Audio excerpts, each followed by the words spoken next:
2 Pierre, chapitre 3, à partir du verset D jusqu'au verset 9. Afin que vous vous souveniez des choses annoncées d'avance par les saints prophètes et du commandement du Seigneur et Sauveur, enseigné par vos apôtres, sachant que dans les derniers jours, il viendra des moqueurs avec leurs railleries, marchant selon leur propre convoitise, et disant où est la promesse de son avènement, car depuis que les pères sont morts, tout demeure comme dès le commencement de la création.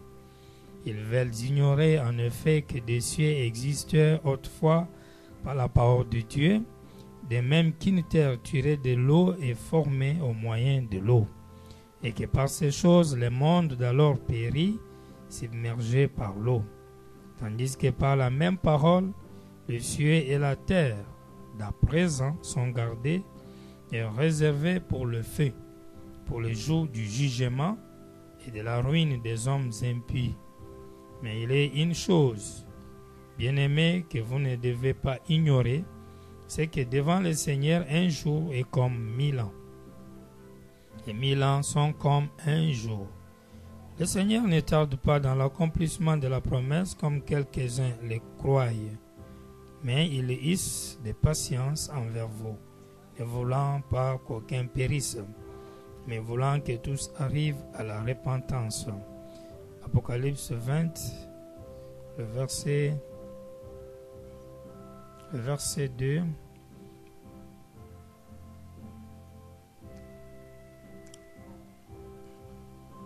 À partir du premier verset. Puis je vis descendre du ciel un ange qui avait la clé de l'abîme et une grande chaîne dans sa main. Il saisit le dragon, le serpent ancien qui est le diable et Satan, et les lia pour 1000 ans. Il le jeta dans l'abîme, fermant et scella l'entrée au-dessus de lui, afin qu'il ne séduisit plus les nations jusqu'à ce que les 1000 ans fissent accomplis.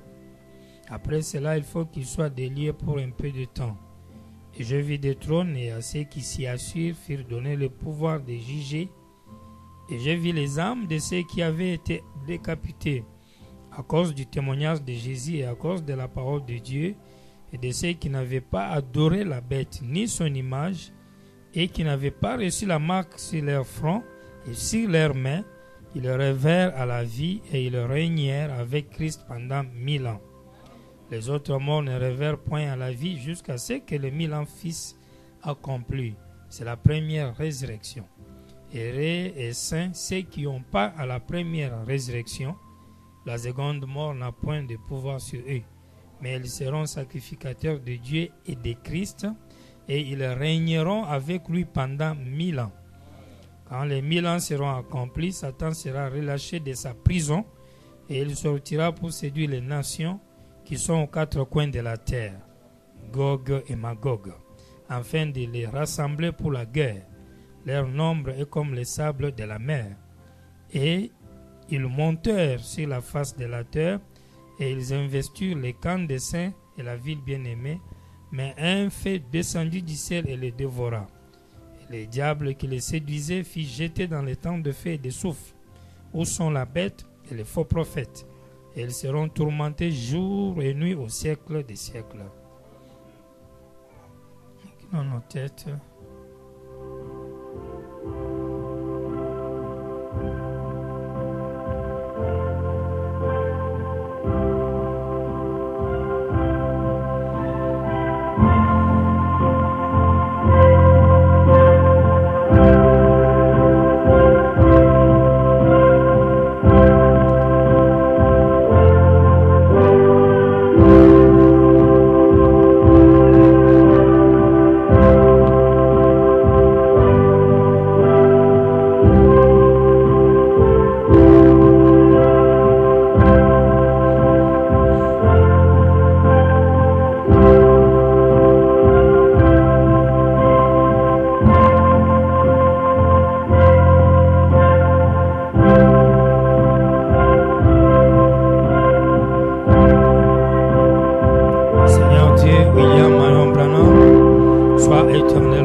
nom soit éternellement béni, que tes œuvres soient éternellement bénies, que tes projets soient éternellement bénis, que tes pensées soient éternellement bénies, que ton peuple soit éternellement béni, et que ta parole soit aussi éternellement bénie, et que cela soit gravé éternellement dans nos cœurs. Par elle, purifie-nous, par elle, sauve-nous, par elle, rends-nous tes enfants, participant à la nature divine. Alors que tes bénédictions soient sur nous, afin d'être protégés dans ton royaume, de maintenant et à jamais, dans le nom très saint William Marion Branham, la parole faite chair. Amen.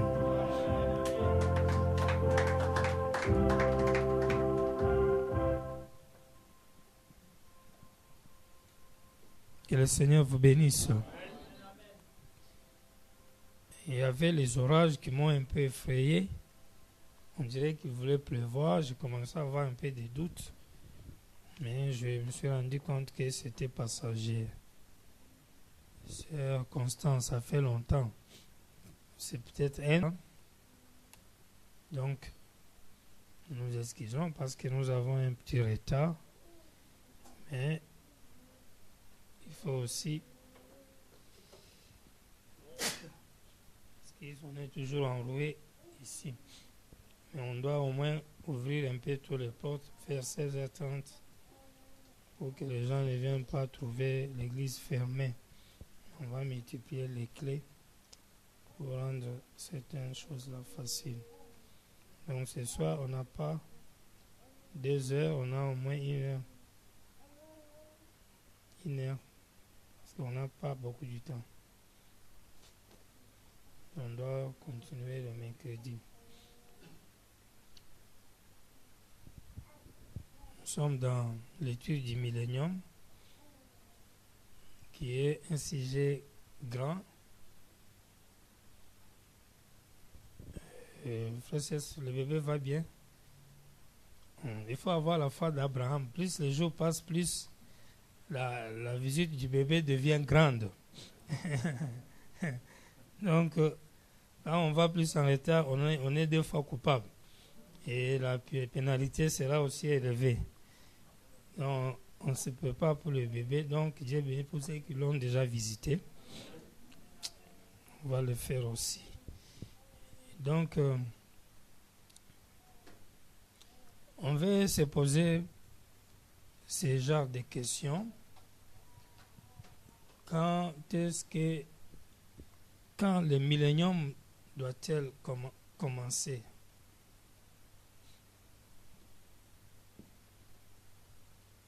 Quand est-ce que le millénium commence?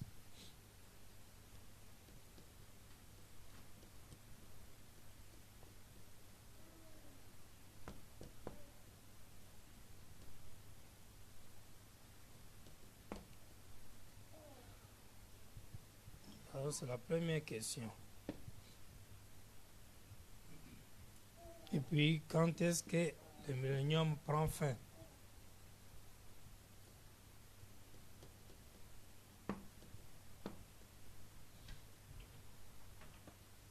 Puis la troisième question, au juste, quelle est la durée du millénium?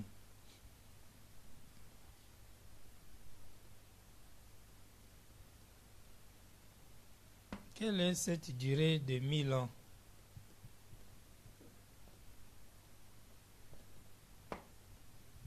Et la dernière question, que signifie le repos du millénium? Dans le millénium, il y a le repos.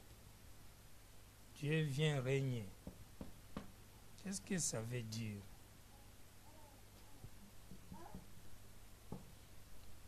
Ce sont ces questions qu'on peut répondre. Dans la prédication, Israël à la mer Rouge, première partie, jeudi 26 mars 53. Paragraphe 52. Daniel le vit comme un rocher qui s'étant détaché de la montagne, a roulé et a frappé la statue au pied et l'a mise en pièces. Et le royaume de Dieu est devenu grand. Lorsque Christ prendra possession du monde pendant le millénium, il n'y aura plus de maladies, ni de tristesse. De toutes les armes, on forgera des oyaux et on n'apprendra plus la guerre. C'est tout. Tout sera fini lorsque Jésus viendra. Est-ce qu'on est ensemble? Suivez très très bien pour que vous puissiez comprendre les bandes. Tout sera fini lorsque Jésus viendra, en entendant aussi longtemps que Satan domine les nations. Il dit, en entendant aussi longtemps que Satan domine les nations, il y aura donc des guerres et des bruits de guerre jusqu'à ce que Jésus vienne. Puis lui-même dit Amen.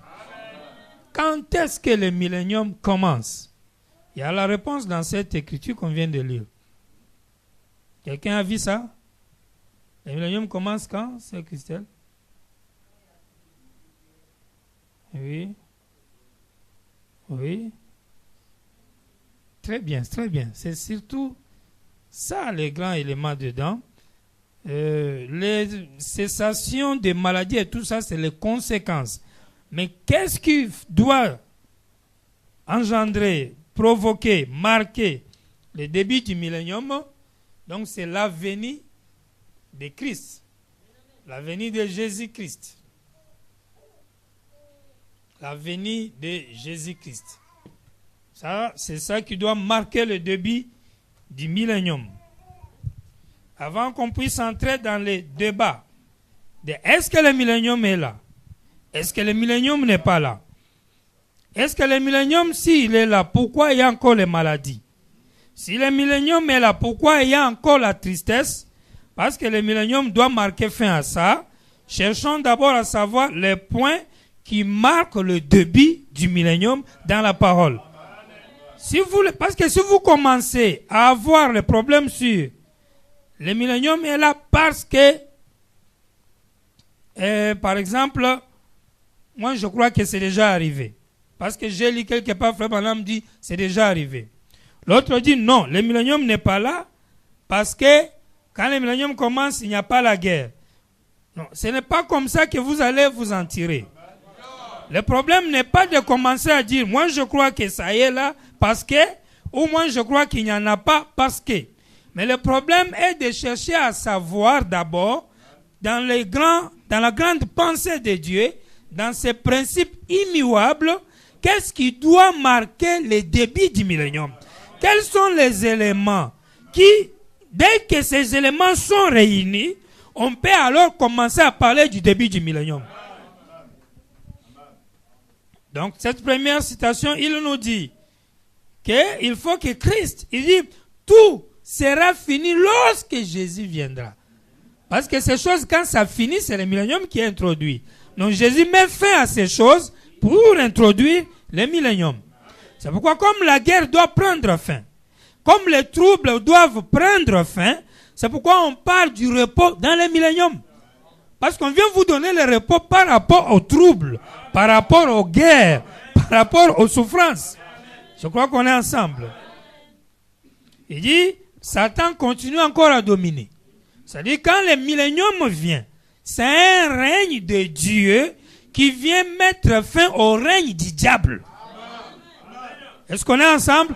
Et quand Dieu vient régner, il enlève les troubles, il enlève les maladies, il enlève tout ce qui est mal et il règne sur la terre.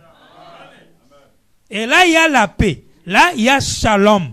Là, il y a le repos. Et c'est ce règne de Dieu qu'on appelle le millénium. Et nous avons vu que de par la définition, il doit régner durant 1000 ans.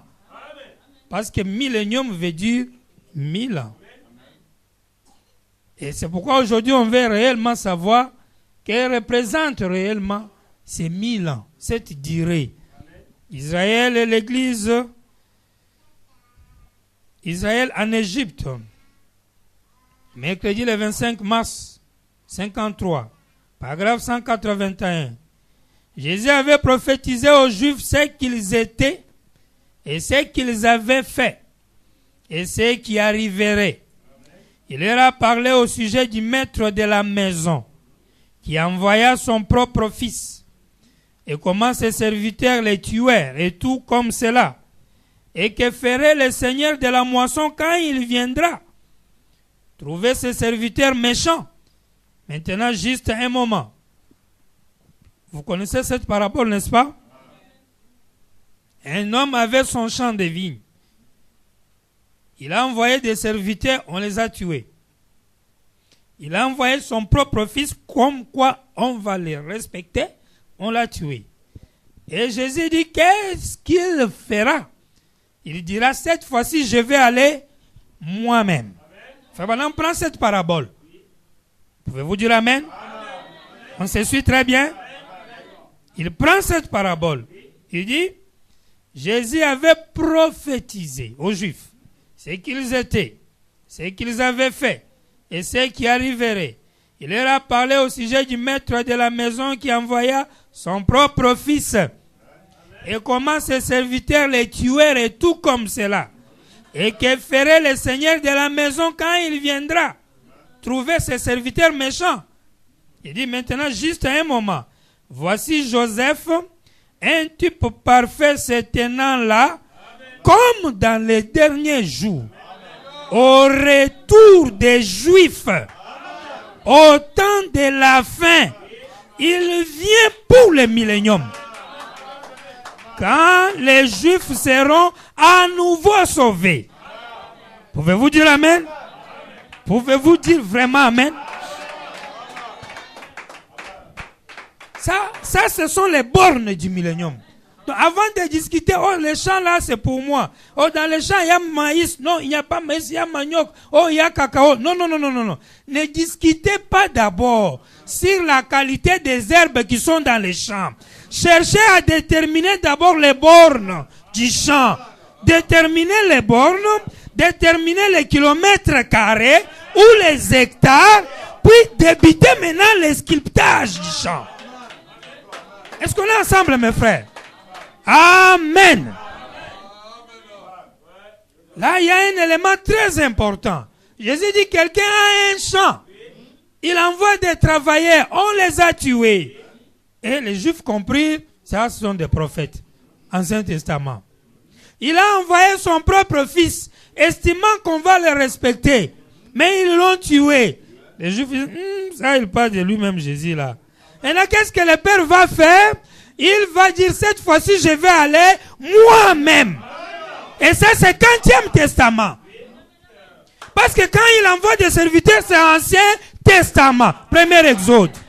Quand il envoie son propre fils, c'est le Nouveau Testament. Deuxième Exode. Mais quand le Père va dire, cette fois-ci, je vais aller moi-même. Ça, c'est le Troisième Testament. Le Troisième Exode. Et le Père lui-même, c'est le Saint-Esprit. C'est le Père lui-même. Et Frère Branham dit, c'est en ce moment-là que Joseph va revenir sur la terre. Et c'est en ce moment-là, il dit, Joseph va se tenir sur la terre. Il dit, comme dans les derniers jours, quand au retour des Juifs, au temps de la fin, et les Juifs sont rentrés en 1947. Est-ce qu'on est d'accord? Les Juifs sont rentrés dans cette année. Et Jésus avait même prophétisé en disant, cette génération qui verra les Juifs rentrer, c'est-à-dire plus 40 ans, parce qu'une génération compte 40 ans, soit jusqu'en 1987, ça ne passera pas que toutes ces choses n'arrivent. C'est-à-dire la venue du Seigneur, destruction du temple et tout consort. Et si vous estimez croire que le Seigneur doit venir entre 1947 et 1987, alors le Seigneur, là, quand il vient, il doit introduire le millénium. Est-ce qu'on est ensemble? Parce que le millénium marche avec lui. Parce que le millénium, c'est quand il vient pour régner. Parce qu'il est roi. Et étant roi, il doit régner. Donc, il ne peut pas être là son royaume. C'est pourquoi tu ne peux pas dire que Christ est venu, mais il n'y a pas un millénium. Parce que quand tu dis qu'il est venu, il n'y a pas un millénium, tu veux dire qu'il est venu comme roi, mais il ne règne pas. Alors il faut l'attraper. Attrape-le, frappe-le, chasse-le. Il n'est pas un roi. Est-ce qu'on est ensemble? Pouvez-vous dire amen? Mais oui, non, il est venu, mais si vous dites qu'il est venu, mais on a dit qu'il n'y aura plus de maladie, comme je tombe malade, donc ça veut dire qu'il n'est pas venu. Non, ça c'est la conclusion d'un bébé. C'est quand un bébé, quand on lui dit, il va dire 10 moins 20 égale à chose, lui dit non. Il ne faut pas me dire 10 moins 20, ça n'existe pas. Oh, c'est impossible. C'est impossible parce que tu es un bébé. Si tu avais grandi, tu allais savoir que non, tu peux faire 10 moins 20. Donc, on ne puisse pas déjà conclure que non, pas ça. Disons dans la prédication, la colonne des faits. Et il dit bien, le moment où les Juifs seront sauvés, c'est en ce moment-là que Christ sera de retour et qui va introduire le millénium. La colonne des faits, prêchée à Jonesboro, le 9 mai 53, paragraphe 20.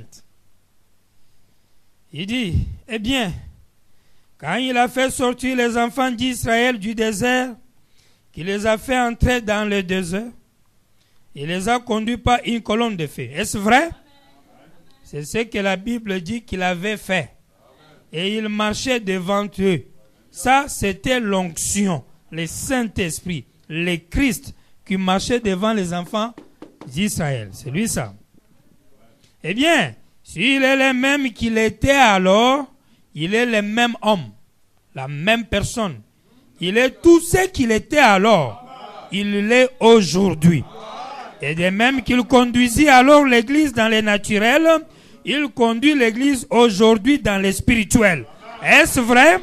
Croyez-vous que nous sommes dans le désert? Nous y sommes. Nous sommes en route vers la terre promise. Maintenant, quand ils sont entrés là à Canaan, cela ne représentait pas le ciel. Ils avaient des guerres et tout à Canaan.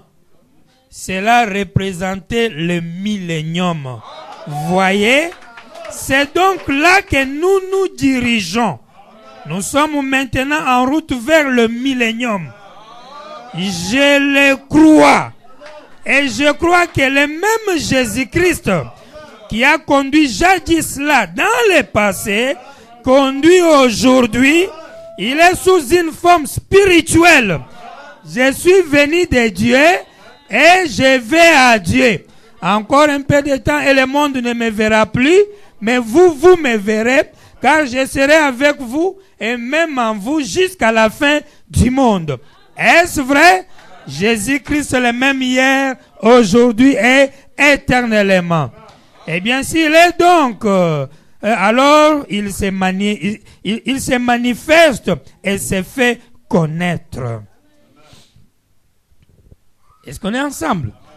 Là, il dit, le millénium, c'est le Canaan pour Israël.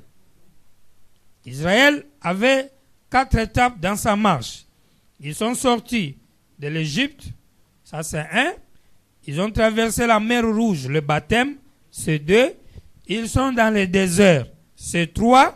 Ils entrent dans la terre promise, ça fait 4. Frère Branham compare Israël en Égypte à Abraham. Israël devant la mer Rouge étant déjà sorti à Isaac. Israël dans le désert à Jacob. Et Israël dans la terre promise à Joseph. La perfection. 4.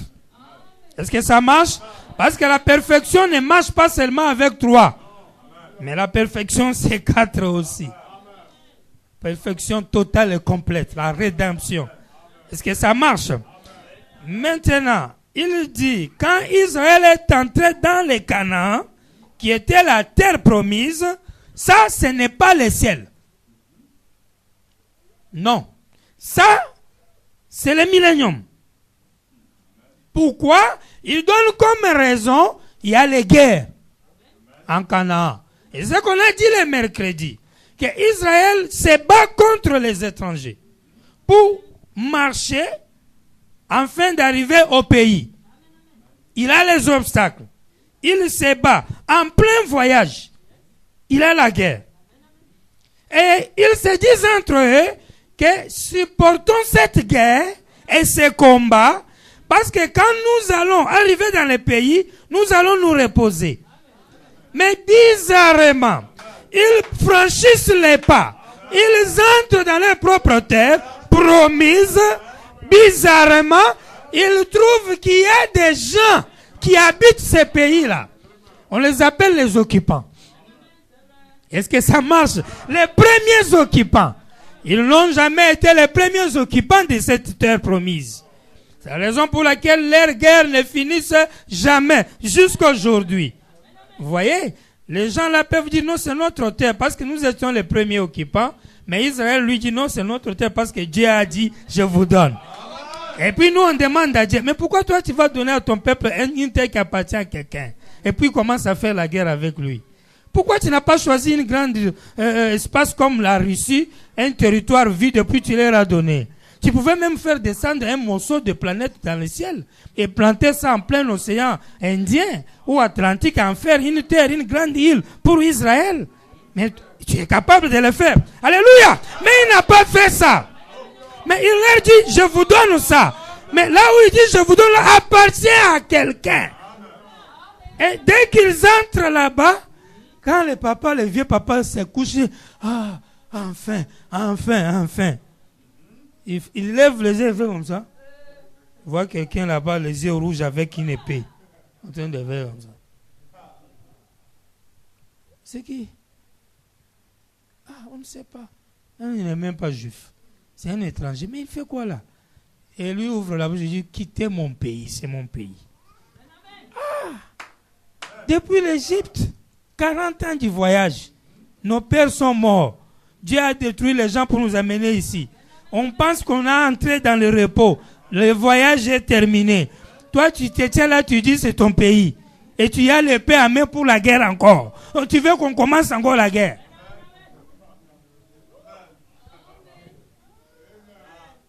Et là, il devait y avoir plusieurs tendances d'église. Il y avait une église qui disait non, la guerre est terminée. Pourquoi? Tu ne vois pas? C'était promise.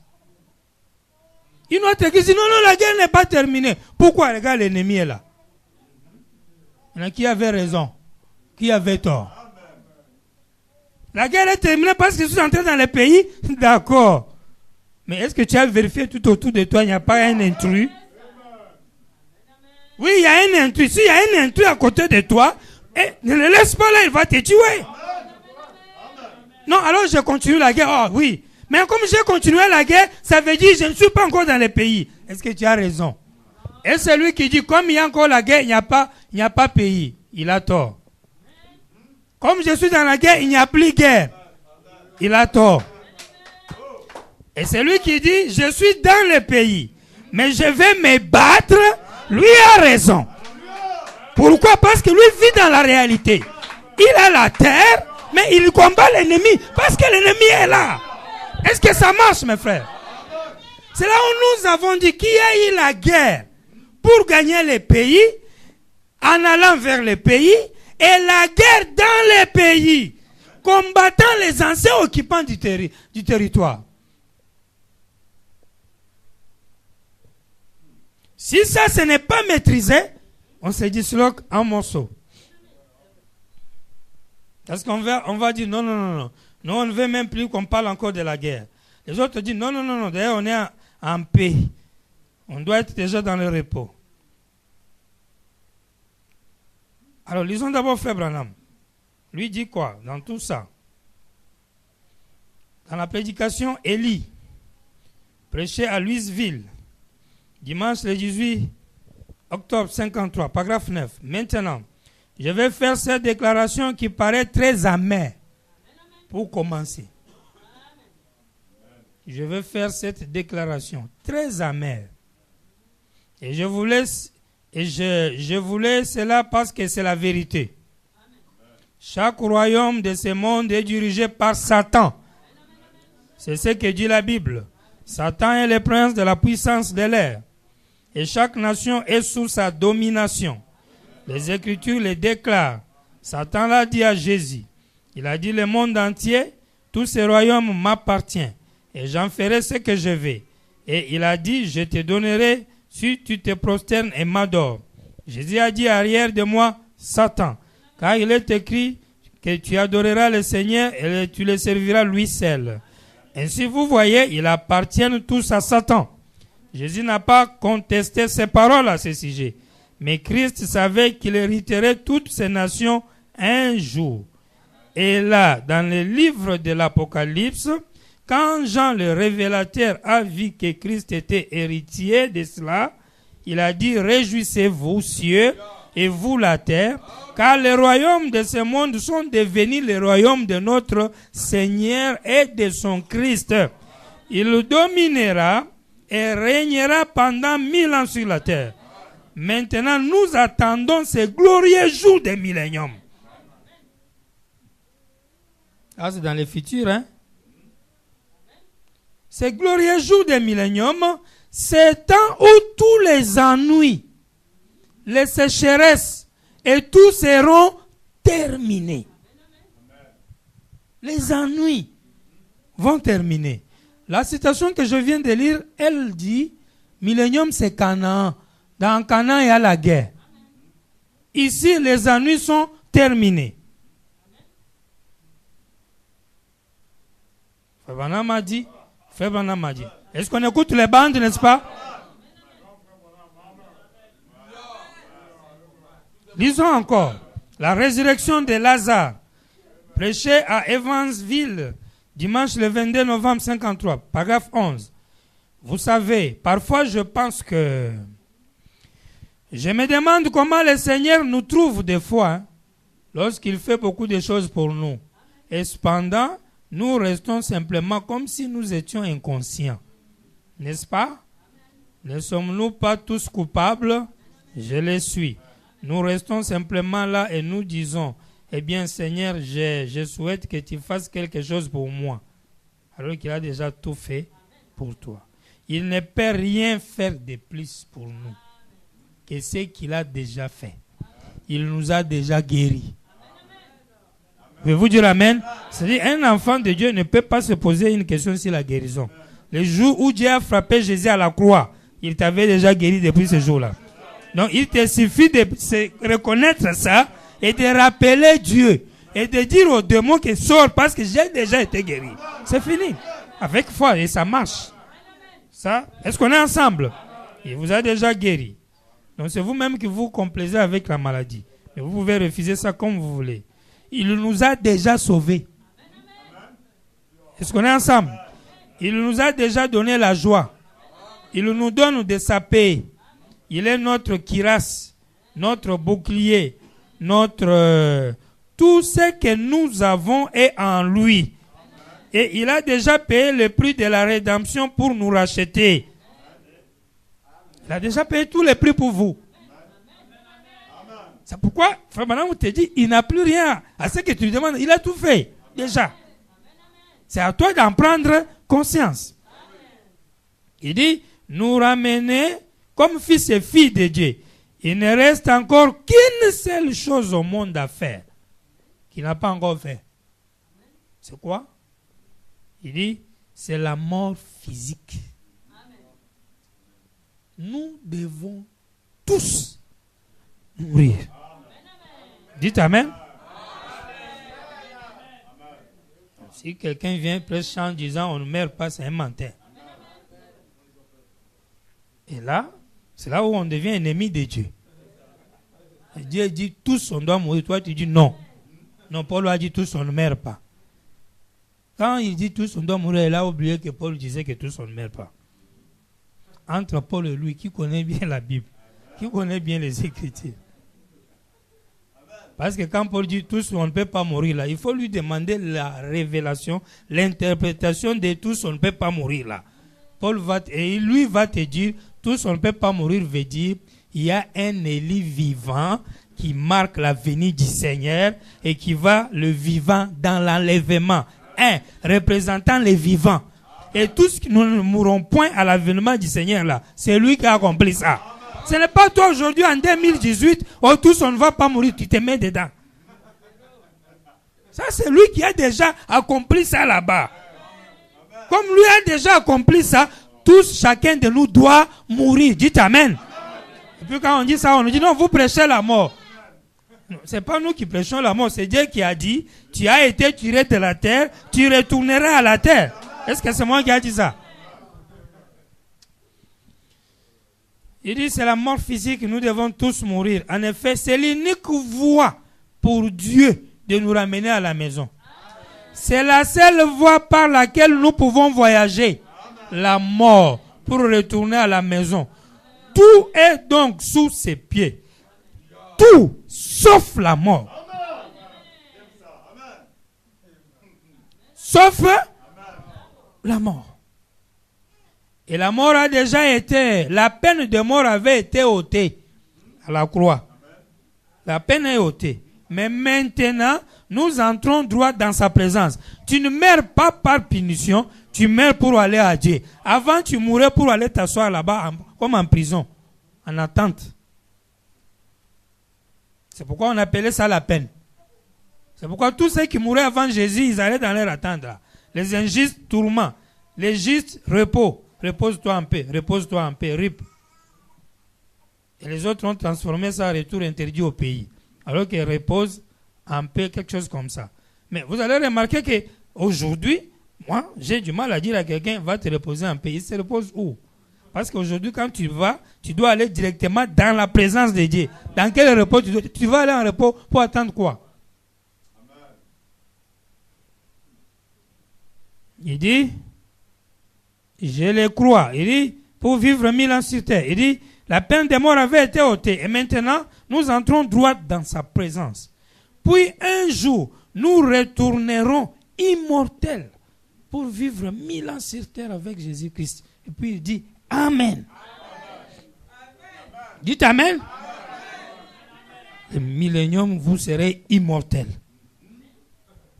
C'est-à-dire, ça là, c'est enlevé. Hein? C'est Frère Branham qui dit. Dites Amen. Hein, Frère Julien? Millénium immortel. Pas mortel.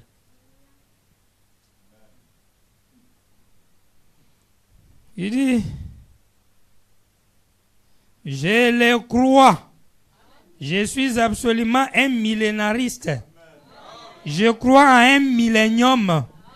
Je crois que tous ces prophètes hébreux au cours des âges ont parlé de l'âge d'or, du millénium à venir. Et je crois que nous l'aurons. Nous régnerons ici avec lui pendant 1000 ans.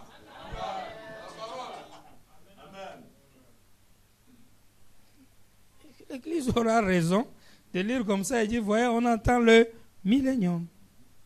Maintenant, le problème qui va les déranger, si vous croyez-vous déjà que Jésus est venu? Oui. C'est lui qui doit mener le millénium, non? Oui. Mais il est où, Jésus? Bon, il est venu, il était en Branham, mais bon, il est parti, non, il est maintenant dans l'église. Maintenant, le millénium, c'est quand? Non, après, quand il y aura enlèvement. Ah, mais enlèvement, maintenant, Branham est parmi les vivants ou les morts. Hein? Bon, parmi les morts. Mais dans les types, on a dit qu'Élie doit être parmi les vivants, non? Oui. Non, Branham doit être parmi les vivants, oui. Mais c'est comment? Il est parti sans enlèvement, oui. Donc il sera parmi les morts, oui, mais tribulation, grincement des dents. On ne comprend plus rien. On ne comprend plus rien. Parce qu'on a suivi une théorie. On croit en Dieu, nouvelle naissance, Jésus vient. Enlèvement. 3 ans et demi. Souper de noces. On finit, on rentre sur la terre. 1000 ans. Puis jugement, puis destruction, puis nouvelle terre. 12. Eh bien, il y a les post-milléniums, les pré-milléniums, et pas des milléniums. Il y a ceux qui disent, les milléniums, pas encore. Ceux qui disent, c'est déjà passé. Et ceux qui disent, les milléniums même n'existent pas. Et si vous dites, je ne crois en rien du tout, c'est très bien. Nous sommes néanmoins frères. Nous sommes quand même des frères. Mais seulement, je crois qu'il y aura ce règne. Où Dieu, Je souhaiterais avoir le temps d'aborder cela. J'en ai parlé cet après-midi. Comment il s'est révélé puis se cache de nouveau. Comment Dieu l'a dévoilé avant le commencement du temps. Comment il s'est manifesté du grand être invisible au Logos et puis dans un homme. Et puis comment il se manifeste dans un homme. De la colonne de feu dans les fils, dans un homme. Oh, comme c'est merveilleux. Ensuite, comment cet homme-là a été racheté de la mort, de la peine de mort. Comment il est descendu maintenant, poursuivant le processus de ramener cet homme par la justification, baptême du Saint-Esprit, ainsi de suite. De la vie mortelle à la vie immortelle, comme c'était au commencement. Et puis de nouveau dans la chair. Juste comme Dieu l'avait créé au commencement pour manger et boire. C'est merveilleux, voyez-vous. Dieu ramène l'homme là-bas, par les trois processus. Et l'autre chose, c'est que la personne qui trouve en fait Dieu ne réalise pas qui Dieu est après l'avoir trouvé. Vous voyez, si seulement vous réalisez que vous êtes assis maintenant même avec Christ Jésus. Beaucoup de gens cherchent à renvoyer cela à un autre grand âge. Toute la guérison, là, dans les milléniums et tout, tous les miracles aussi, là, dans les milléniums. Sinon, vous n'avez pas besoin de renvoyer ça dans les milléniums. Paragraphe 23. Que pensez-vous de Christ? 13, 12, 53 matin. À quoi les miracles nous serviront-ils dans les milléniums alors que nous serons des êtres surnaturels? Dites Amen. Immortel, maintenant c'est surnaturel. Donc vous n'aurez plus le corps terrestre ici. Vous aurez le corps karma des anges. Surnaturels, comme des esprits, des théophanies. Dans un règne littéral sur la terre, pour compter 1000 ans. Vous dormez, vous vous réveillez, mais étant des anges. Est-ce que ça marche?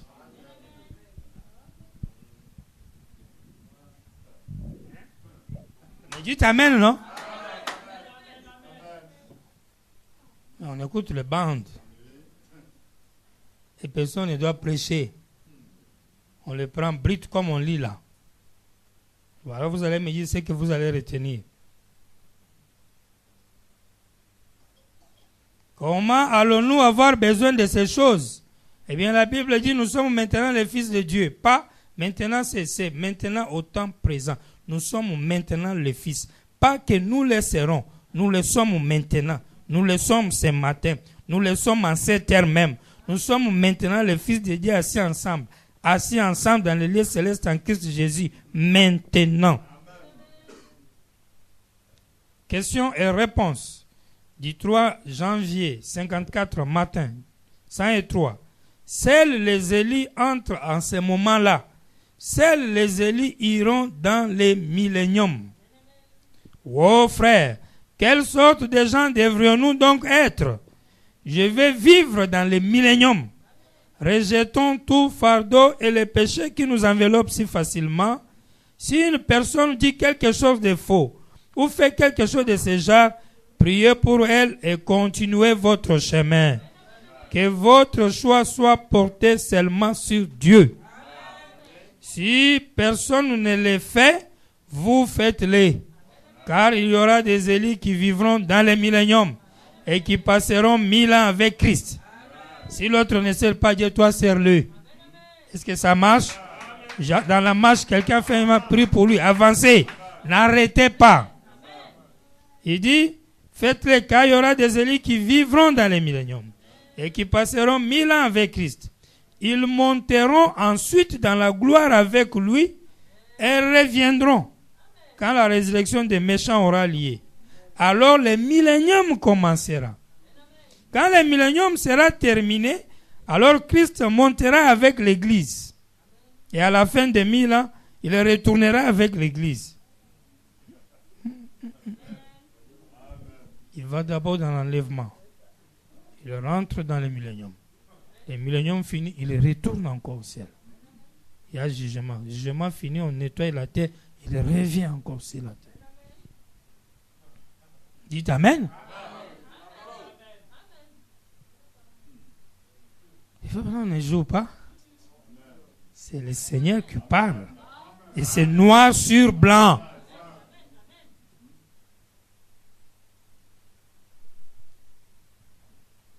Question-réponse, toujours. 104.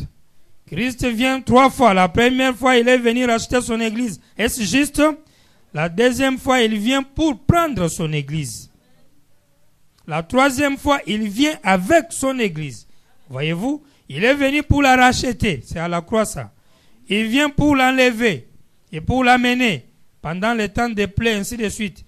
Puis il revient pour les milléniums, pour vivre dans les milléniums. Et alors les grands rois et la reine descendront pour le jugement du trône blanc allié. Les livres sont ouverts et les rachetés se tiennent là. L'église du Dieu vivant, né du Saint-Esprit, se tient là dans sa beauté pour juger. Les livres furent ouverts, les juges s'assurent et chaque homme fit donc juger. Celui qui était pécheur, et un autre livre fut ouvert, non pas pour l'épouse du Saint-Esprit, elle n'y passera jamais, car elle aura été enlevée. Dieu ne jugera aucun membre de l'épouse. Le jugement des membres de l'épouse était sur Jésus. Les membres de l'épouse aujourd'hui, en Branham, ne peut jamais passer au jugement. Au grand jamais. Il dit, le passage d'Ésaïe qui parle du forage des oyaux à partir des glaives, signifie-t-il que cela sera l'œuvre de 1000 ans du règne de Christ, plutôt que quelque chose de l'homme que l'homme peut apporter, comme nous le disent de si nombreuses religions modernes? C'est une question qu'on lui demande. 239, il répond, qui que vous soyez, mon cher frère ou ma chère sœur, on dirait l'écriture d'un homme. Mais peu importe qui que vous soyez, vous avez entièrement raison. C'est quand des oyaux seront forgés, ou plutôt quand les oyaux seront forgés à partir des glaives, cela amènera le règne du millénium. Ça, c'est une référence dans la Bible. Ésaïe. Quand les oyaux seront forgés par les glaives, cela amènera le règne du millénium. Et tous ces cultes religieux modernes qui vont ici et là, essayant d'introduire les gens dans le royaume de Dieu par l'instruction, ce sera quand Dieu lui-même viendra sous la forme d'un être surnaturel, dans sa puissance surnaturelle, vers un peuple qui croit au surnaturel et qui recevra une puissance surnaturelle, laquelle façonnera les fils de Dieu. Alléluia! Ça ne sera plus jamais la lecture, l'écriture, l'arithmétique. Ça ne sera pas la puissance de la résurrection de Jésus-Christ. Alors le monde n'apprendra plus jamais l'art militaire. Dieu va venir. La mathématique va cesser. L'arithmétique va cesser. Quand les oyaux seront forgés, ainsi de suite. Quand Dieu va venir pour régner, on n'apprendra plus la guerre. Parce qu'il prend possession du royaume. Frère, est-ce que le diable règne encore? Oui. Est-ce que les pays dans la politique sont dirigés par le diable? Oui. Est-ce qu'il y a les milléniums? Oui. Le millénium, Christ vient régner. Maintenant, le diable règne, toi tu dis il y a un millénium. Christ règne sur quel pays? Même l'Amérique, même où Christ est né, est-ce qu'il a régné là-bas? Mais donnez-nous un pays où Christ règne pour que vous puissiez dire que vous êtes dans le millénium. Frère, non, vous voyez que c'est une fausse doctrine. Donnez-nous un pays où Christ règne.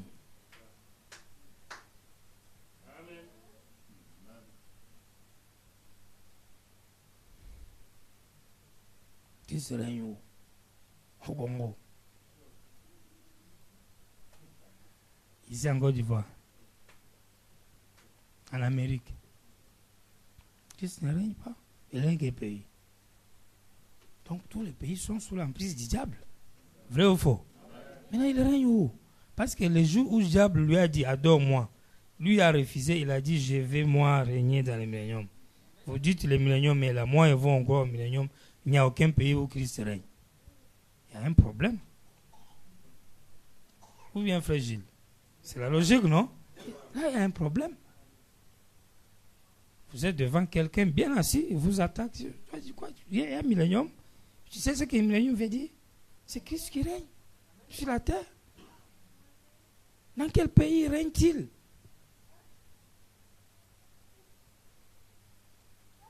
Et puis Frère Branham dit ici, quand cela va arriver, quand Dieu va façonner un peuple surnaturel, Dieu lui-même étant venu sous la forme surnaturelle, vers un peuple surnaturel qui croit au surnaturel, qui va recevoir une puissance surnaturelle, qui va façonner le Fils de Dieu, Frère Branham dit, Alléluia, ça ne sera plus jamais la lecture.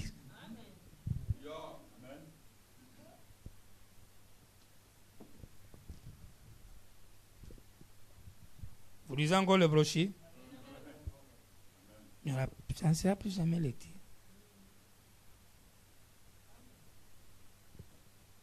Il n'y aura plus jamais lecture. C'est pourquoi les amis qui ont dit, les vrais amis qui ont dit le temps des églises est passé, même les brochures, ils ont jeté. Ils ont mis ça à côté. C'est pour ne pas dire jeter, on va dire pourquoi il n'y aura plus de lecture. Il n'y aura plus arithmétique. Plus de 3. Plus de 7. C'est pourquoi pour prier, prie dans ton propre nom. Je prie dans le nom de l'Éternel constant. Amen. Parce que tu suis Elohim. Elohim Julien. Au nom d'Elohim Julien. Amen. Est-ce que ça marche, mes frères? Ça, il n'y a plus d'église. Tous sont des Elohim. On est dans le royaume éternel. Chacun est Elohim. Mais non, il n'y a pas d'église. Oh, j'écoute les bandes. Ah, mais les bandes, c'est un ministère. Dès que vous êtes encore à côté d'un ministère, vous êtes dans une église. Vous n'avez rien compris. C'est pourquoi Joseph est dans les bandes et il a une église. Ça s'appelle Branham Tabernacle. Branham Tabernacle. Avec pasteur, frère Branham, représenté par Joseph Branham. Il y a une hiérarchie. C'est lui qui donne le programme. C'est lui qui donne quoi faire, la ligne de conduite. Donc il faut retirer la vision de la doctrine du millénium. Aujourd'hui, on va commencer par Frère Constant, c'est lui qui doit vomir ça d'abord. Si le millénium, il n'y en a pas. Parce qu'il y a un millénium, il y a un problème ici. Le monde n'apprendra plus jamais l'art militaire en ces jours-là. 240. Aujourd'hui, chaque nation, chaque puissance, chaque royaume est contrôlé par le diable. La Bible le dit. Un de ces jours, les royaumes de ce monde deviendront les royaumes de notre Seigneur et de son Christ. Et il gouvernera et régnera 1000 ans sur la terre. Et enlèvera l'église. Exactement. C'est tout à fait vrai, chers lecteurs. Les 144 000 sont des serviteurs. Les grands nombres que personne ne pouvait, les grandes foules que personne ne pouvait compter, ce sont les gentils, l'épouse. Ça, c'est dans Apocalypse 7. Dans la prédication Jaïris et la guérison divine, 16 février 54, paragraphe 37. Le diable essaie simplement de vous effrayer avec quelque chose. Il essaye de placer quelque chose dans le futur ailleurs, disant, un de ces jours, vous serez ceci. Vous l'êtes maintenant. Maintenant, nous sommes des fils de Dieu. Maintenant, nous sommes assis ensemble dans les lieux célestes. Maintenant, nous avons toute la puissance au ciel et sur la terre. Voyez? Maintenant, nous avons cela. Pas dans le millénium. Nous n'en aurons pas besoin en ce moment-là. Dites Amen. Dans le millénium, tu n'auras pas besoin de la puissance de Dieu. Dites Amen. Ah. Pas besoin du Saint-Esprit. Oh frère, moi je prie Dieu, je dois voir le Saint-Esprit. J'ai le Saint. Tu as le Saint-Esprit? Oui. Tu lis? Oui. Tu calcules? Oui. Il y a encore la lecture et l'arithmétique. Tu cherches encore le Saint-Esprit et la guérison. Il y a encore tristesse et chagrin. Le diable règne dans chaque nation. Où est le millénium? Où est votre millénium? Il faut vous repentir. Défendez votre millénium.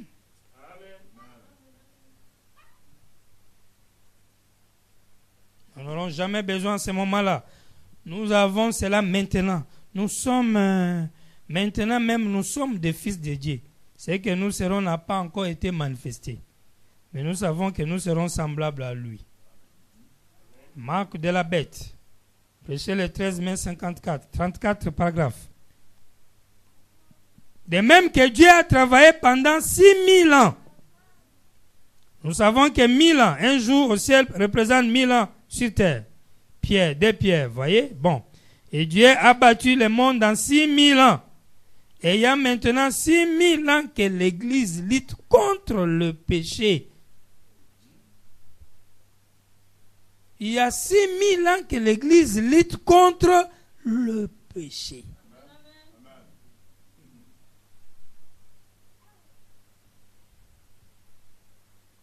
Et au 7e millénaire, Dieu s'est reposé. Et il s'est reposé au 7e. C'est donc un type du millénium. L'Église, là, qui a vécu ici sur terre, ici même, dans des corps, pendant 1000 ans, sans maladie.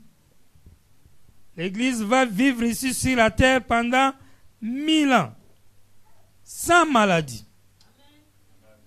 Il n'y aura pas de maladie. Et quelle durée? 1000 ans. Elle ne va plus lutter contre le péché dans le millénium. Elle a lutté contre le péché pendant 6000 ans, 6 jours. Parce qu'un jour égale à 1000 ans. 6 jours veut dire 6000 ans. L'Église a combattu contre le péché pendant 6000 ans, comme Dieu s'est bâti le monde dans 6 jours, 6000 ans, pour se reposer le 7e jour. L'Église a combattu contre le péché pendant 6 jours, 6000 ans, pour se reposer le 7e jour. Donc dans le 7e jour, le millénium, l'Église ne peut plus avoir une guerre contre le péché. Quelqu'un ne peut pas être dans le millénium, mais il va combattre le péché. Ça n'existe pas. Pouvez-vous dire Amen? Est-ce que vous combattez encore contre le péché ici? Qui combat contre le péché, levez la main. Ah, il y a un vrai problème. Ah, il y a un vrai problème.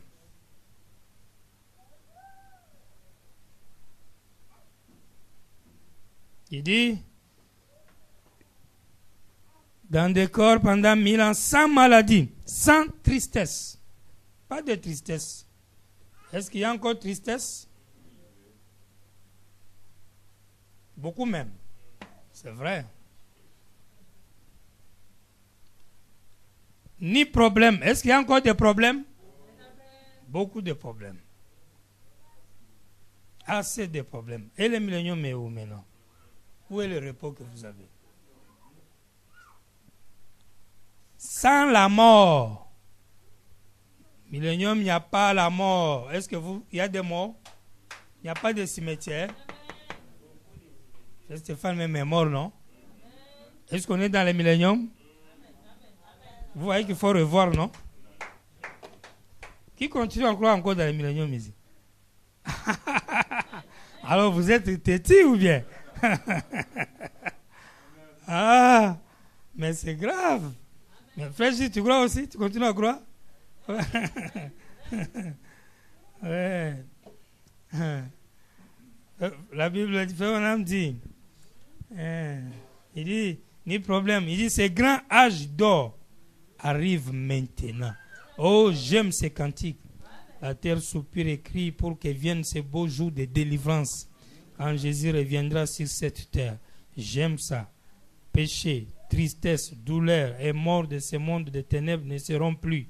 Dans un glorieux règne de 1000 ans de paix avec Jésus. La Bible dit il gouverneur et régneur avec Christ pendant 1000 ans. Un millénium. Ça marche? Ça marche? Le climat c'est beau ou bien on allume? On allume un peu? On allume. Puis on va finir sur cette dernière image. Prédication. Josué s'éveillant guerrier. Prêché à Chicago, mercredi le 19 janvier 55. Paragraphe 6. Or, beaucoup de gens que l'on considère comme des typologues, comme moi-même, ont dit que l'étape du voyage après le désert représentait donc l'entrée dans la gloire. Eh bien, ce soir, il se peut qu'il y ait ici quelqu'un qui l'enseigne ainsi. Cela ne changerait rien, mon frère ou ma sœur. C'est que c'est. Je peux être en erreur dans mes enseignements là-dessus. Cependant, je ne pourrai jamais identifier la terre promise au fait d'être au ciel, car ils avaient des guerres dans la terre promise. Je suis un millénariste. Je crois qu'il y aura un millénium, une période de 1000 ans sur la terre, pendant laquelle l'humanité reviendra droit à Dieu. Tout autant qu'elle est sortie de Dieu. Est-ce que ça marche? Je crois à un millénium qui vient, lequel temps l'humanité va revenir à Dieu. Comme ils étaient sortis de Dieu là, ils vont rentrer. Est-ce que ça marche? Il dit, et je crois que la terre promise représentait le millénium, pas le ciel. Une période de 1000 ans pendant le millénium. Paragraphe 7. Si vous remarquez bien, aussitôt qu'ils ont traversé le Jourdain, ce qui représente le point de démarcation entre ce voyage terrestre et l'entrée dans l'autre pays, la manne qui était une nourriture spirituelle, c'est ça. Alors ils mangèrent du vieux bleu. Ils mangent encore les fruits du pays. Et pendant le millénium, voyez, aujourd'hui nous mangeons la manne spirituelle. Mais une fois revenus, nous n'aurons plus besoin en ce temps-là. Nous mangerons encore les fruits de la vigne et les fruits du champ, les blés. Et la Bible dit que nous construirons des maisons, que nous habiterons. Nous planterons des vignes dont nous mangerons les fruits. Ça, on retourne à naturel. Hein?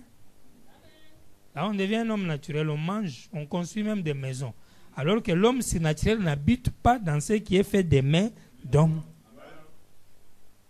Qu'est-ce qu'on peut retenir?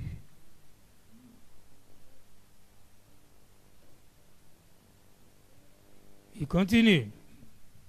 Nous planterons des vignes et nous mangerons les fruits quand nous entrerons dans le millénium. Cette période de 1000 ans de repos, après que le monde aura été débarrassé des guerres, des troubles, de la maladie et de la mort. Dans la terre promise, il y a les guerres. La terre promise égale un millénium. Puis quand nous serons dans le millénium, la terre sera débarrassée des guerres et des troubles. Comment ça va marcher? Est-ce qu'on est ensemble, mes frères? Comment ça va marcher? Le monde aura été débarrassé des guerres, des troubles, de la maladie, de la mort. Nous reviendrons ici sur cette terre et passerons 1000 ans avec Christ.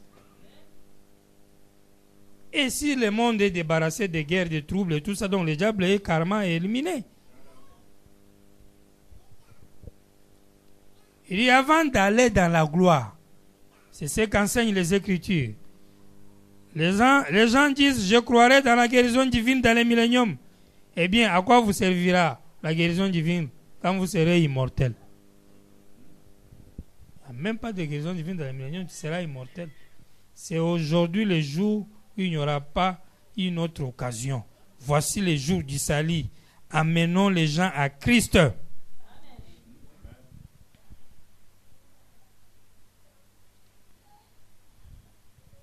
Est-ce que ça marche? Ça, je venais de lire dans la prédication Jairus le croyant en secret.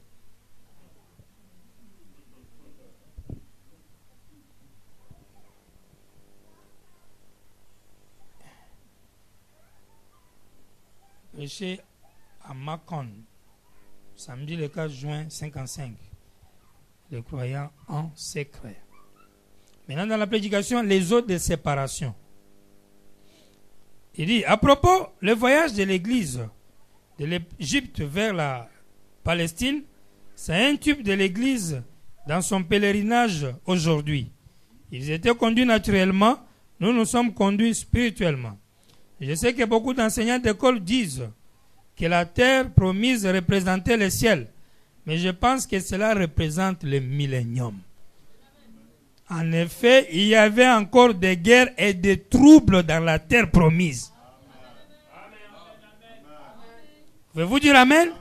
Si dans les types la terre promise est égale au millénium, et que dans la terre promise il y avait des troubles et des guerres, par conséquent dans la réalité, le millénium aura des troubles et des guerres. Mais comment on dit dans la terre promise il y avait les guerres et des troubles, c'est qui est le type du millénium. Puis on dit, mais dans le millénium, ici, il n'y aura pas les troubles et les guerres.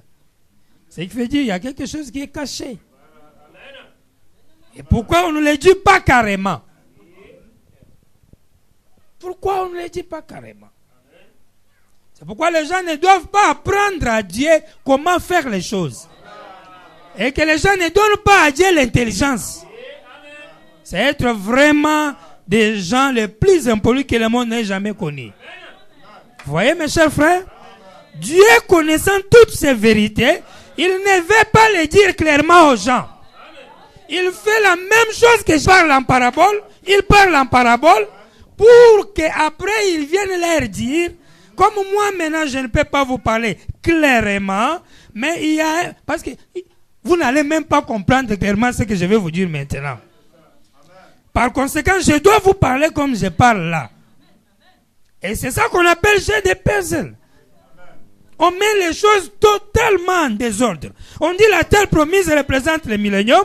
Dans la terre promise, il y avait des guerres et des troubles et la mort. Il n'y avait pas eu de mort dans la terre promise, dans la guerre. Puis on dit non, dans le millénium, il n'y a pas de trouble. Mais les types même, il y a trouble. Comment dans la réalité, il n'y a pas de trouble?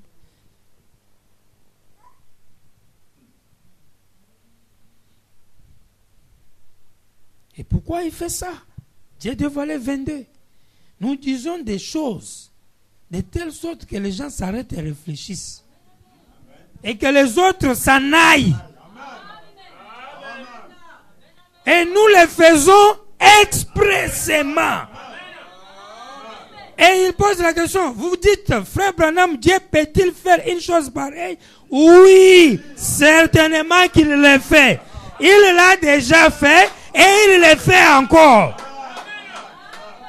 Mais pourquoi il fait ça? C'est pour donner un travail aux gens quand lui-même va partir. C'est là où on va les voir dans les visions en train de dire, maintenant nous te voyons, tu expliques les choses clairement. C'est ce que les disciples avaient fait. À leur tour après Jésus. Jésus a parlé en parabole et ils sont venus dire les choses net, claires. Frère Branham a parlé aussi. Comme nous les lisons. Si on avait mis ces bandes à tour de rôle, on met cette bande comme on met là. Millénium c'est A. On met une autre c'est B. On met une autre c'est C. Une autre c'est D. Et on rentre. Ah, nous on ne veut pas de pasteur. Carrément. C'est toi tu as retenu quoi? A. Et toi B. Et toi C. Et toi D. Mettez-les ensemble. Ils vont se bagarrer sérieusement. Ils ont écouté la même personne. Mais chacun a un point de vue différent. Quelle est votre doctrine? Alors que le salut est basé sur la doctrine. C'est que vous défendez. Si on vous demande quels sont les principes que vous défendez dans la vie. Non, moi j'écoute seulement les bandes, c'est fini. Les bandes défendent quoi? C'est qu'est-ce que tu as retenu comme la doctrine? Jésus est Dieu. Et c'est ce que tu dois dire. Parce que c'est ceux qui sont dans la bande. La bande ne dit jamais là-bas que Branham est Dieu. La bande dit Jésus est Dieu. C'est ça la doctrine que tu dois aller défendre. C'est pourquoi tous les amis qui refusent le ministère pour n'écouter que les bandes, quand bien même l'écoute des bandes est une chose noble, mais en reniant l'existence des ministères, ces gens finissent toujours par devenir les casse-trônes par rapport à ceux qui adorent. Parce que comme ils ont la logique des bandes, dites que ce que la bande a dit, Par conséquent, la bande dit baptême au nom de Jésus-Christ, ainsi dit le Seigneur. Tu dois répéter la même chose. La bande dit c'est Jésus qui est Dieu. Tu dois répéter la même chose. Le serpent écrasé dit je ne suis pas le Seigneur, le Messie, le Christ. Je suis un pécheur sauvé par grâce. Tu dois répéter la même chose. Parce que même quand il va vous dire Elohim tourne le dos discernant les pensées, tout ça, il va toujours dire c'est Jésus. C'est Jésus qui le fait, mais dans mon corps. C'est pas moi, c'est lui. Regardez à lui. Maintenant, qu'est-ce que tu vas faire? C'est fini.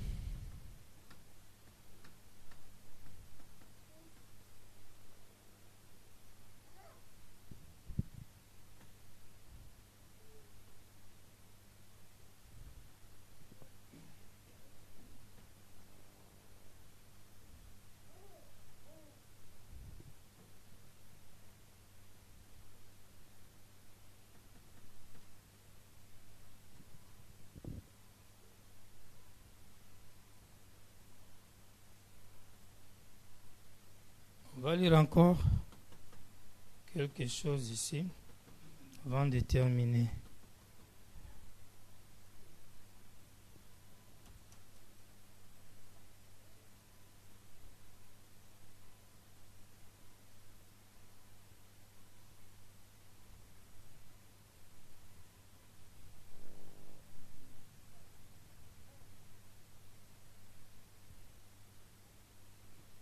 Il dit ceci. Il dit, oui, je pense que ça va représenter les milléniums parce qu'il y avait encore des guerres, des troubles dans la terre promise. Ils sont arrivés là. Et selon mon opinion, l'église est ce soir au niveau où était l'ancienne église à Kadesh Barnea. Là où ils avaient erré après avoir refusé de marcher dans la lumière. Lisons la jonction du temps. Prêché dimanche le 15 janvier 56. Prenons maintenant, non, ça c'est ce que j'ai déjà lu. Prenons alliance de Dieu avec Abraham. Alliance de Dieu avec Abraham et sa postérité. Prêché à Sioux Falls, jeudi le 23 février 56. Et nous regardons cette sainte vieille parole et il y est dit que ce jour arriverait. Et nous y sommes. Nous voyons le Dieu omnipotent avec sa main tendue, des signes et des miracles qui se produisent. Nous entendons dans l'air les bruits d'une pluie abondante. Nous savons que nous sommes au grand jour de la pluie de l'arrière-saison. Quand Satan sera lié à la période de la pluie de l'arrière-saison. Quand Satan sera lié et jeté dans l'abîme et enchaîné par une chaîne de circonstances. La chaîne même par laquelle on lit le diable, c'est une chaîne de circonstances. Ce n'est pas une vraie chaîne.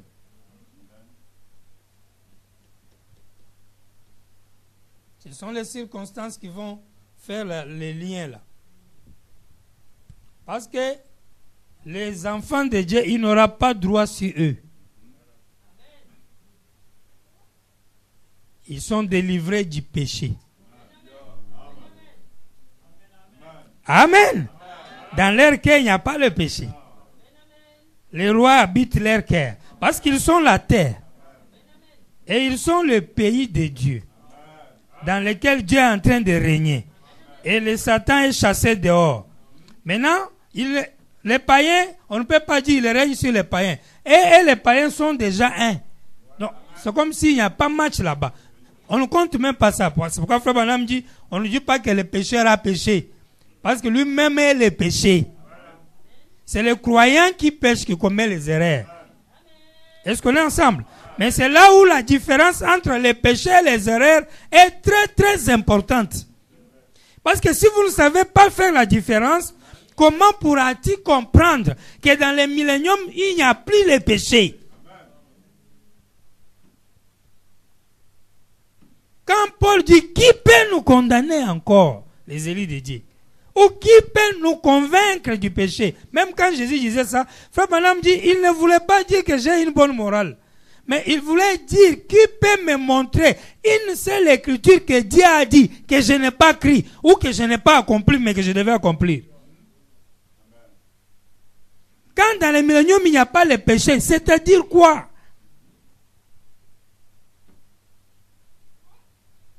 C'est-à-dire quoi? Quel est le repos que l'Église doit avoir dans le millénium? Il se repose contre la lutte du péché. Et Frère Branham dit, quand la pluie de l'arrière-saison va venir. Vous connaissez la pluie de l'arrière-saison? Vous connaissez ça? Vous ne connaissez pas? Il y a deux pluies. Il y a pluie de la première saison et puis il y a pluie de l'arrière-saison. Et Frère Branham dit, les pluies d'abord veut dire les enseignements. Ça veut dire enseignement. Et quand Malachie 4 est venu, il est venu avec des pluies, des enseignements. L'enseignement de la première saison, c'est la restauration de la foi des enfants à leur père. C'est ramener la doctrine de Jésus au milieu des gens. Tandis que la pluie de l'arrière-saison, c'est la révélation de cette chose. C'est ça l'enseignement de la pluie de l'arrière-saison. Est-ce qu'on est ensemble? Maintenant, il dit, quand les enseignements là, de la pluie de l'arrière-saison vont commencer, Satan sera lié. Satan sera lié. Parce que qu'est-ce qui peut lier Satan par la vérité? Alors que l'ouverture des sceaux, c'est l'ouverture de la vérité totale de la parole de Dieu. Les sceaux dévoilent même qui est Satan. Premier sceau, cavalier sur cheval blanc, cavalier sur le cheval noir, rouge, pâle. Quand on les dévoile comme ça, il devient ni. Vous voyez? Il est sans puissance. Et Dieu s'est fait connaître à son peuple. Les gens qui étaient sortis de Dieu, qui se sont égarés, retournent à Dieu dans la rédemption. Dieu les rachète de nouveau.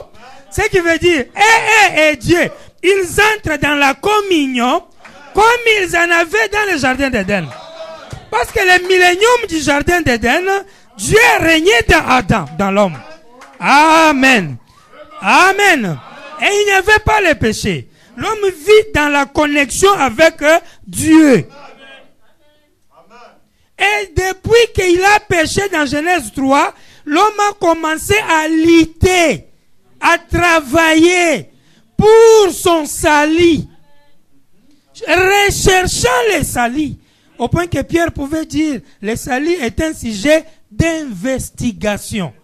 Paul dit, même nous, même les Paul, nous attendons la délivrance, le salut. Jésus dit, priez, dites que ton royaume vienne.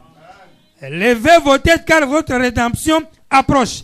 Donc tous les gens de la terre attendaient le salut. Ils luttaient pour le salut. Ils luttaient pour la vie éternelle. Et le péché, c'est l'incrédulité, les doutes, les ténèbres, la mort. L'opposé de la foi.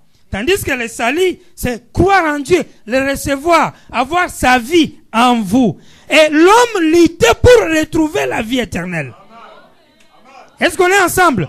Et quand la pluie de l'arrière-saison vient, c'est que les 7 sceaux, quand ces sceaux retournent sur la terre, on redonne le livre de la vie à l'homme, alors l'homme reprend sa première position. Quand l'homme reprend sa position, il lutte de combattre contre le péché. Je dis bien le péché, c'est l'incrédulité. Pourquoi il lutte de combattre contre le péché? Parce qu'il croit. Il a la foi en lui, il croit. Dieu est déjà en lui. Comment vous allez lui dire qu'il va combattre? Quel péché va combattre? Non, il combat contre les maçons. C'est pourquoi je vous ai demandé ici. Vous combattant contre le péché, vous avez tous levé les mains. Vous combattez contre quel péché? Donc vous n'êtes pas encore dans le repos. Vous n'êtes pas encore dans le repos. Vous combattez encore contre le péché. Vous ne devriez plus combattre contre le péché. Mais si vous combattez contre le péché, vous n'êtes pas encore sauvé. Vous cherchez encore les salis. Celui qui a déjà vaincu, il les salit, ne combat plus contre le péché. Maintenant, vous allez dire, oui, je combat contre le péché, je combat contre les mensonges. Qui vous a dit que les mensonges, c'est le péché? Ce n'est pas ça le péché du millénaire dont on parle, ce n'est pas ça.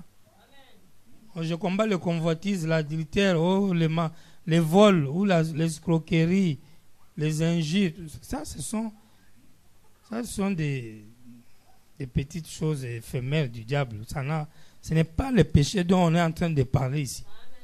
Que l'Église a combattu contre ça toutes ces années. Ce n'était pas ça. L'Église était en train de combattre l'incrédulité. C'est-à-dire, il recherchait son Créateur qu'il avait perdu dans le jardin d'Éden. Les jours où il retrouve son Créateur, l'Église entre dans le repos. Il n'y a plus les péchés à combattre. Est-ce que ça marche? Il n'y a plus les péchés à combattre. C'est fini. C'est la raison pour laquelle vous vous retrouvez dans une alliance inconditionnelle. C'est à cause de ça. Vous allez combattre quel péché encore?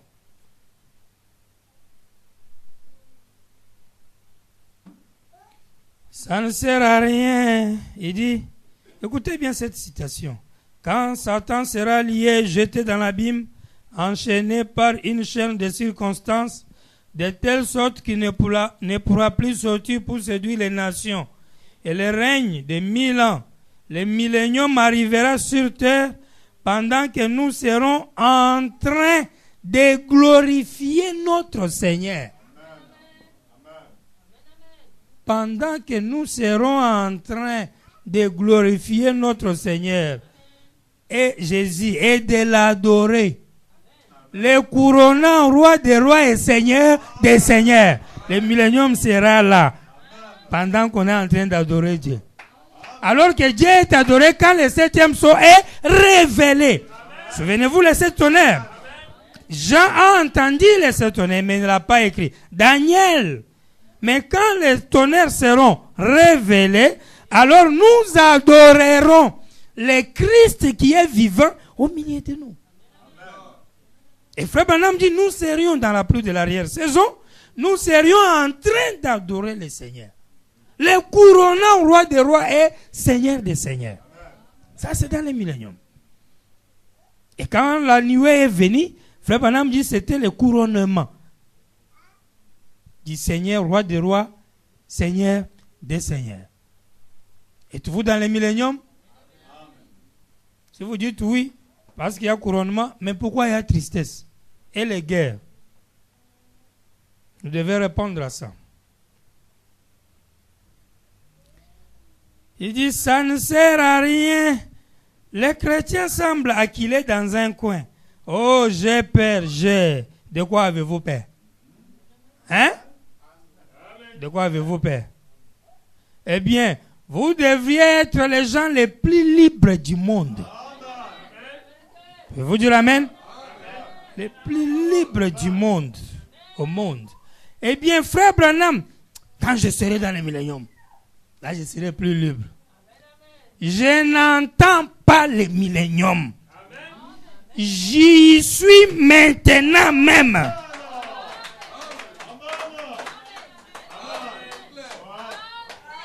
Pouvez-vous dire amen à ça?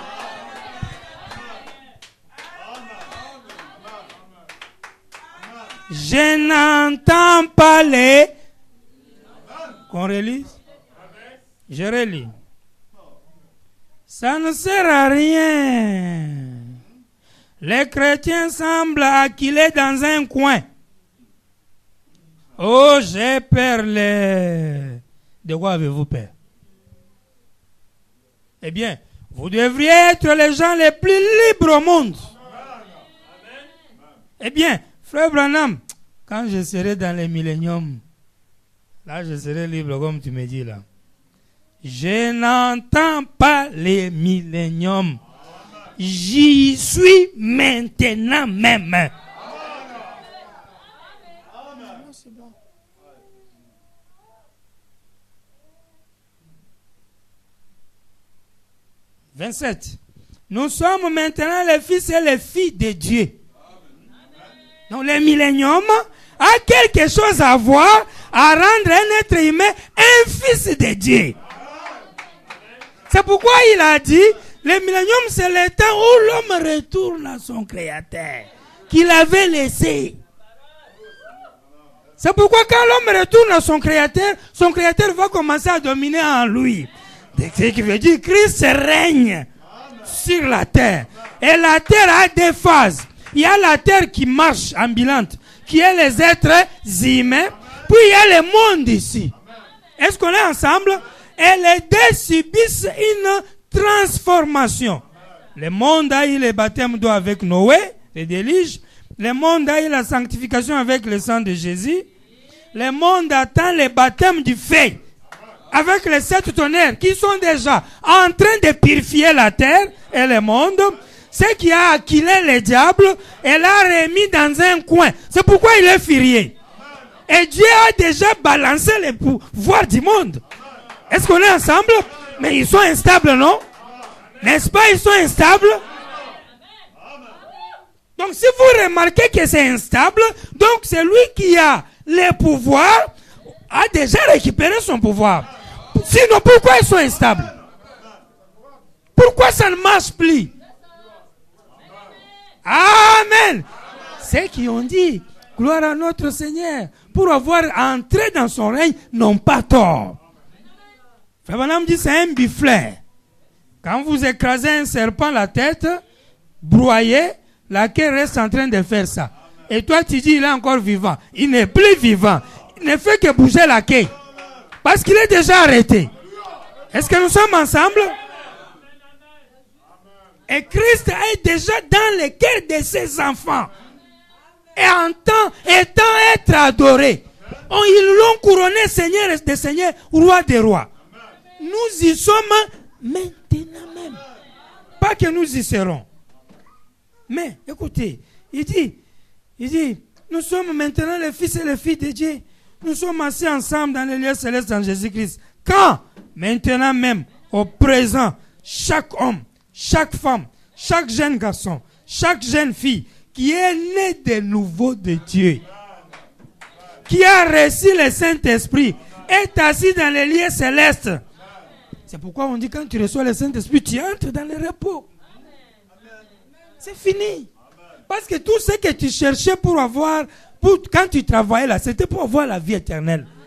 Et dès que tu as reçu la vie éternelle, le Saint-Esprit, tu es né de nouveau, c'est fini. Tu vas travailler pour avoir quoi encore?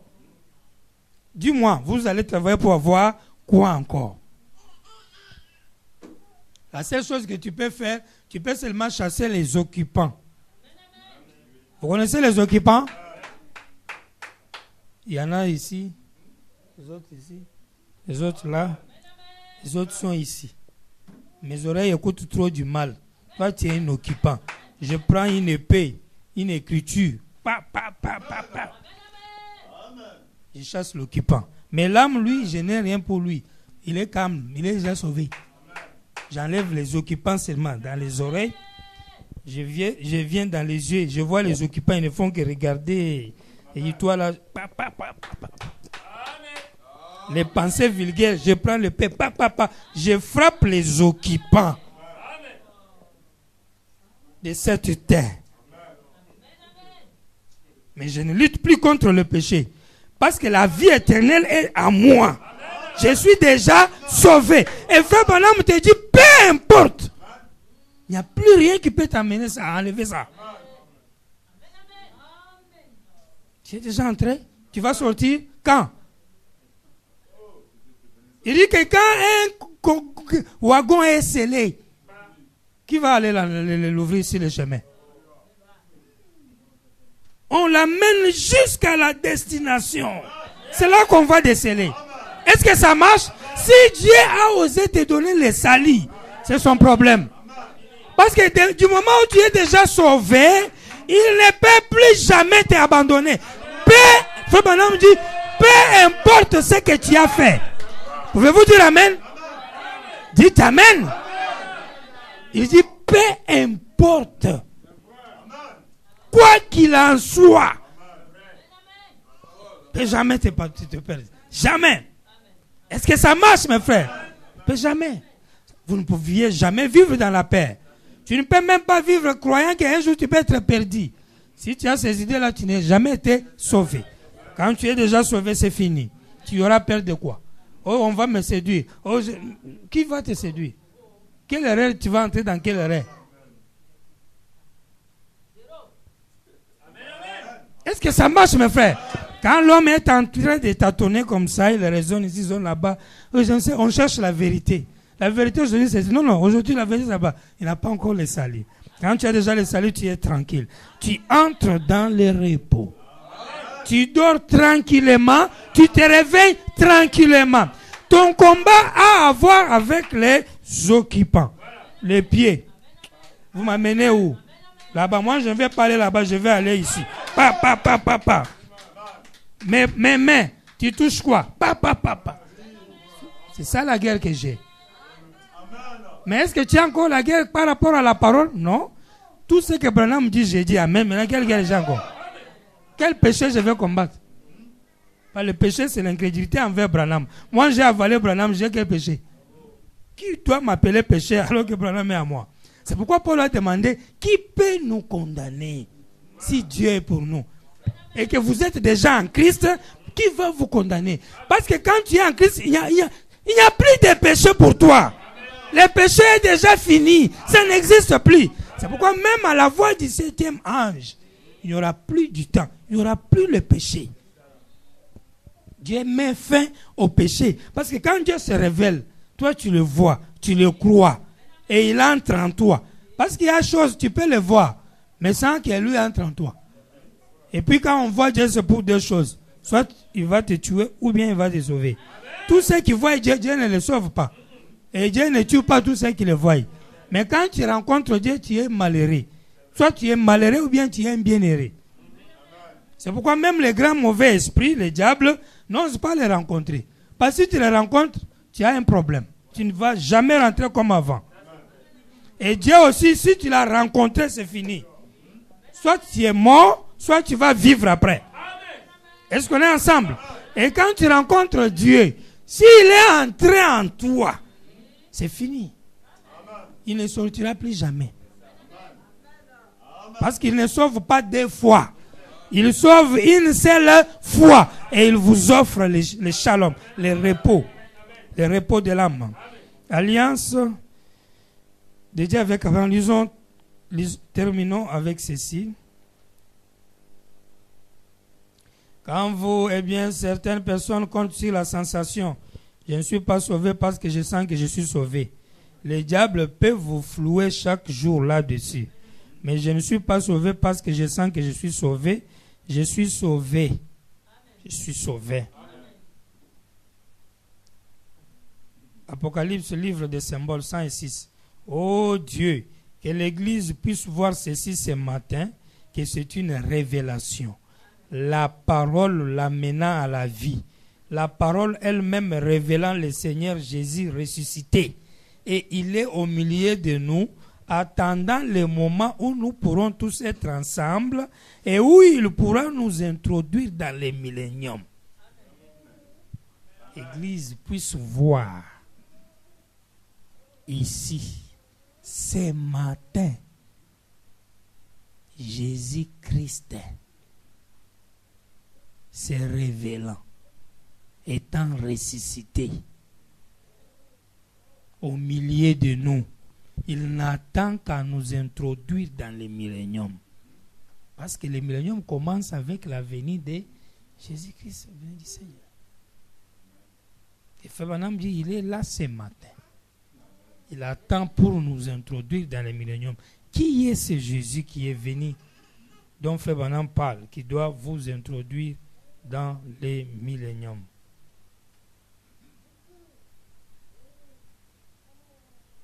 Jéhovah Jireh, c'est janvier 57, paragraphe 25. J'ai toujours dit, vous ignorez qui vous êtes. Cet homme assis à côté de vous est un fils de Dieu. Cette femme assise à côté de vous est sa fille. Et nous sommes des fils et des filles de Dieu, assis ensemble dans les lieux célestes, maintenant même en Jésus-Christ, pendant qu'il agit parmi nous, confirmant la parole par des miracles qui accompagnent. Ce n'est pas quand nous les serons dans les milléniums. Ce n'est pas que nous les serons dans les milléniums. Nous n'aurons pas besoin de la guérison dans les milléniums. c'est maintenant que nous avons besoin de la guérison. C'est maintenant que Dieu est Jéhovah pour pourvoir à tout ce dont nous avons besoin, car nous sommes la postérité d'Abraham qui est sous l'alliance par la mort, l'ensevelissement et la résurrection de Jésus-Christ. Amen. Cela fera crier un baptiste. Hein? Pouvez-vous crier? Les 10 vierges. 11 décembre 60 matin, 33. Eh bien, comme je l'ai dit, dans l'âge des ténèbres qui s'est allé sur 1500 ans, la hiérarchie catholique, au moment où elle s'établit, unit l'Église avec l'État et proclama que c'était le post-millénium. Ils pensaient qu'ils étaient réellement entrés dans le millénium parce que l'Église avait reçu son vicaire, quelqu'un de comparable à Christ, pour qu'il s'assoie sur un trône, que l'Église et l'État s'étaient unis, que tout était bien et que le glorieux millénium était en cours. Ils y croient encore, mais c'est une erreur. Parce que le millénium ne peut venir, ne peut pas commencer sans la venue de Christ. 34, c'est Christ qui introduit le millénium. Il est le fils de la prospérité. Quand il viendra, alors débuteront les 1000 ans. Pouvez-vous dire Amen? Dites Amen. Le millénium, c'est Christ. Dès que Christ vient, le millénium commence. Quand on pose la question, quand est-ce que le millénium va commencer? C'est quand Christ vient. Dès que Christ vient, vous savez déjà que le chef du millénium est là. On entend qu'il y a un monde d'ordre. Est-ce qu'on est ensemble? Est-ce que les Écritures sont claires? Le début du millénium est clair. Il dit, et à ce moment-là, l'Église aura déjà été enlevée. Et ensuite, Christ sera revenu. Rappelez-vous donc, quelle est la prochaine chose que nous entendons? Enlèvement de l'Église. Quand Christ revient, il enlève. Il introduit le millénium. Il va d'abord vous enlever. Puis il va vous introduire dans le millénium. Dans son règne. Terminons avec la parole parlée, la sémence originelle. Première partie. 18 mars 62 matin. Paragraphe 119. La mission, je crois, pour laquelle Dieu m'a appelé. Je devrais dire des choses personnelles aujourd'hui. En effet, je vous ai dit que j'allais les dire. Je vous avais dit que j'allais les faire, voyez-vous, et que j'allais les dire au monde entier. Ma mission, je crois, sur terre, c'est quoi? C'est d'être le précurseur de la parole qui doit venir. Voyez-vous, la parole qui doit venir, c'est-à-dire Christ. Et Christ, en lui, il y a le millénium. Et il y a tout en lui. Parce qu'il est la parole. Frère Branham vient précéder la parole. Et la parole, c'est l'ouverture de la divinité. Les sceaux, les tonnerres. Et les 30 ans de son ministère étaient les années de préparation. C'est le ministère des Jean-Baptiste. Amène les gens. Ou bien, fait l'œuvre d'un évangéliste. Ça, il est un précurseur. Il précède quoi? La parole. Et quand cette parole vient, elle s'incarne dans un homme. Les onctions changent. Il quitte un précurseur, il va dans les montagnes, il reçoit une double onction, il retourne comme le promis qui allait venir. La parole incarnée dans un homme. Et quand ça commence, c'est Christ. Et Christ a le millénium en lui. Le millénium commence avec Christ. Mais dans ce millénium, il n'y aura pas de maladie. Il n'y aura pas besoin de la guérison divine. Il n'y aura pas de tristesse, du chagrin, ni la mort. Mais il y aura le repos. On ne va plus combattre contre le péché.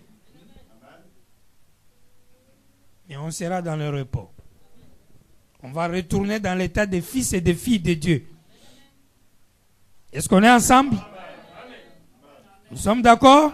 Du début du millénium Non, avant de dire le millénium n'a pas encore eu lieu, ou le millénium a déjà eu lieu ou commencé, situez d'abord les bornes du débit. C'est Christ qui énonce, qui introduit le millénium. Et on va lire le mercredi dans le 7e sceau. C'est là aussi où Frère Branham dit le 7e sceau, c'est l'introduction du millénium. C'est même la fin de l'introduction au millénium. Est-ce que Christ est déjà venu? Est-ce qu'il a amené le millénium? Mais pourquoi il y a encore la maladie? Et pourquoi il y a la tristesse? Alors là, ça nous ramène dans la Bible. Je vous envoie mon messager devant ma face, Jean-Baptiste. Et soudain, l'Éternel entrera dans son temple. Celui que vous cherchez, il va entrer dans son temple. Mais avant qu'il ne vienne, aplanissez le chemin du Seigneur. Les lieux élevés seront aplanis. Les montagnes seront rabattues. Et les arbres vont frapper les mains. Quand le messager là va venir. Quelques jours plus tard, ils ont vu Jean-Baptiste. Je suis la voix de celui qui crie dans le désert. Aplanissez le chemin du Seigneur. Bientôt le royaume de Dieu vient. Je ne suis pas lui, mais il est au milieu de vous. Il vient après moi. Je ne suis même pas digne de délier les lacets de ses sandales. Jean-Baptiste, c'est toi Malachie 3? Oui. Ah bon? Tu es déjà venu?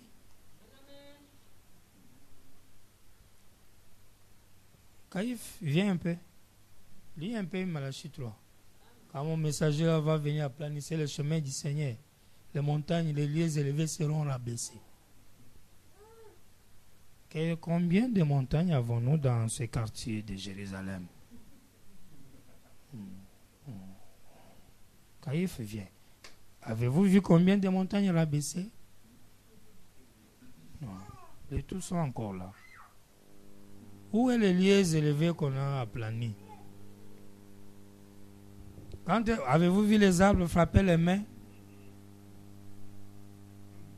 Tous ces signes qui marquaient la venue du messager, rien n'est arrivé. Tout ça est là. Mais le messager est arrivé? Oui.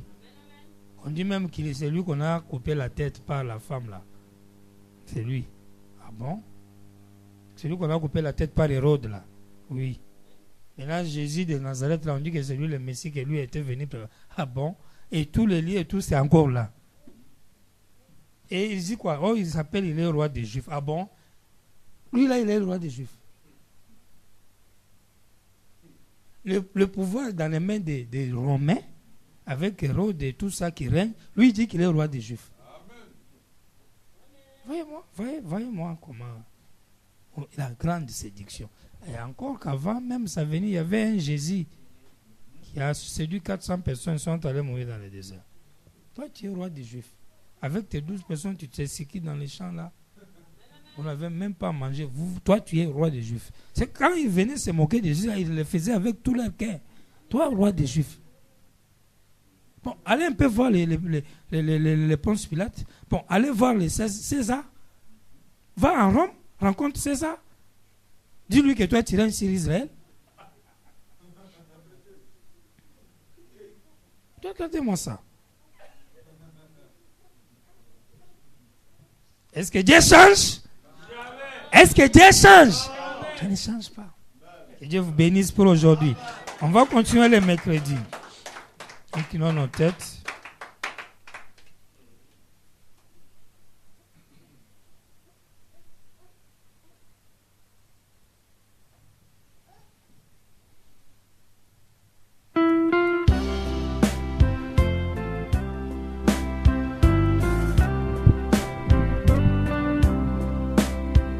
Il y avait un long voyage